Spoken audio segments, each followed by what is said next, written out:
Sorry வெண்பா. மல்லி மாவா இனிமே என்னால இருக்க முடியாது.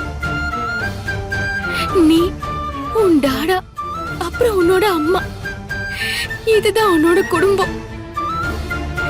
எனக்கு அங்க இடம் கிடையாது வெண்பா.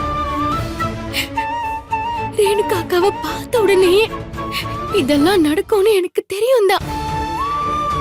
ஆனா இவ்ளோ சீக்கிரமா நடக்கும்னு நான் நினைக்கல. டாடா என்னெல்லாமோ என்கிட்ட சொன்னாரு, எனக்கு வாக்கு கொடுத்தாரு. ஆனா பெரியம்மா நிறைய கேள்வி கேட்டாங்க. அதுக்கெல்லாம் அவர்கிட்ட சரியான பதில் இல்ல. எனக்கும் அந்த கேள்வி எல்லாம் இருந்துச்சு. ஆனா கேள்வி இருந்த என்ன பண்றது, அது அவர்கிட்ட கேட்க மனசு வரல வெண்பா. பாவம், அவரோட நிலைமையில அவரை கேள்வி கேட்டு தவிக்க வைக்க எனக்கு மனசு வரல.